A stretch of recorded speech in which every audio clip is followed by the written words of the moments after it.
तुम्ही आता एवढं जे काही तुमचं मत सांगितलं, अनुभव सांगितला, पण आज अजूनही अनेक लोक या मार्केटमध्ये यायची इच्छा ठेवतात आणि तुमच्यासारखे चांगले लोक जेव्हा त्यांना सल्ला देतात तर तुम्हाला एक प्रश्न करतात. तो प्रश्न करतात की तू किती पैसे कमवू.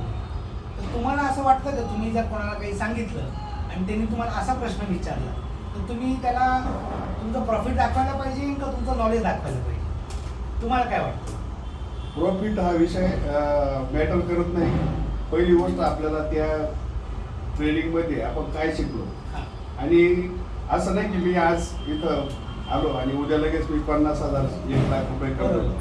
ही जी मेथड आहे ही जी मेंटॅलिटी आहे आपल्याला थोडे थोडे पैसे करून आपल्याला त्याच्यात एक्सपिरियन्स वाढून मग आपल्याला हे घ्यायचं. Very good. आणि हाच अनुभव सर्वांसमोर आणायचा प्रयत्न केला की ह्या मार्केटमध्ये जे काही ट्रेडर तयार होत आहे किंवा ट्रेडिंग करण्यासाठी येत आहे त्यांचं पहिलं उद्देश काय आहे की आम्हाला असं कोणतरी शिकवा ज्यांनी पैसे कमवले.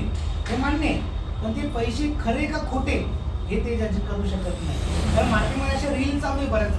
बँक निफ्टीमध्ये 1.5 लाख रुपये कमवले, फॉरेक्समध्ये करोड रुपये कमवले, त्याचे स्क्रीनशॉट येतात, पण ते किती खरे याच्यावर कोण डिपेंड करत राईट. आणि दुसरा विषय असा की ते कंटेंट काय शिकवत आहे हे जाणून घेणं गरजेचं आहे आणि त्याच्याच बरोबर तुम्ही त्याच्याबरोबर शिकून तेवढं कव्हर करू शकता का. स्वप्न घेऊन येणं आणि ॲक्च्युअल स्वप्नामध्ये काम करून घेणं हा फरक आहे. तुम्ही सर्वांना जसं सरांनी जो सल्ला दिला तोच रिक्वेस्ट करेल, थोड्या थोड्याने सुरुवात करा.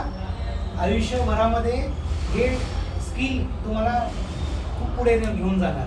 पण जर तुम्ही आजच कमवायला गेले, आजच सर्व खायला गेले तर तुम्ही डेफिनेटली या मार्केटमध्ये टिकणारच नाही. बरोबर आहे सर.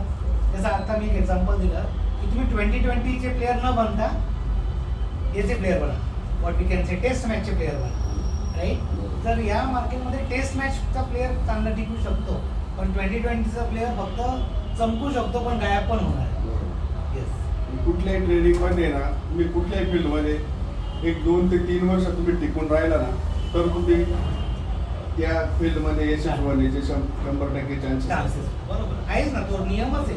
तुम्ही 6 महिने कोणत्याही फील्डमध्ये काम करा, तुम्ही 6 महिन्यात त्या फील्डचे मास्टर नक्की बनून जा, पण मनापासून करता यायला पाहिजे असं. सर एनिवे सर, तुम्हाला आता 10 दिवस जेव्हा आपण लाईव्ह प्रॅक्टिस घेतली त्याच्यानंतर मी तुमचा फीडबॅक घेतला होता इंट्रोडक्शनचा आणि आता आपण फायनल फीडबॅक घेतोय.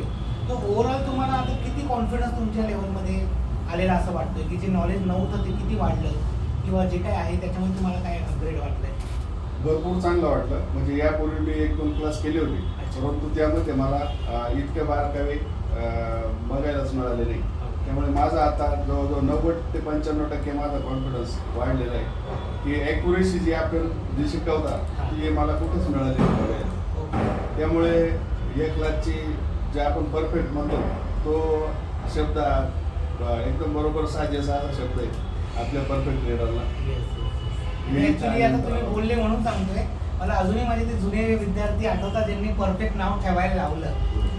नाही नक्कीच ते सार्थक करणं योग्य वाटतं. असं विशेष म्हणजे सर आपल्या ऑफिसच्या 50 किलोमीटर लांब आय थिंक है ना, तिथून येतात रोज सकाळी. तर डेडिकेशन बघा, त्यांचं क्षेत्र कन्स्ट्रक्शन लाईनमधलं आहे, तिथे चांगला त्यांचा सक्सेसफुल रेशो आहे, खूप चांगलं त्यांनी काम केलेलं आहे. पण या वयात त्यांना शिकायचं आहे म्हणून काहीतरी पहिलं करून घ्यावा आणि त्याप्रमाणे चालावा. तर हा अनुभव सर्वांनी वापरा. माझ्या तर सांगायचा उद्देश हा आहे की फक्त वेळ भेटतो म्हणून ट्रेडिंग करायची आणि क्लास न करता कुठेतरी पैसे लूज करून बसायचं, हे काय करण्यात काही अर्थ नाही. So anyway sir, all the best. Thank you. Yes.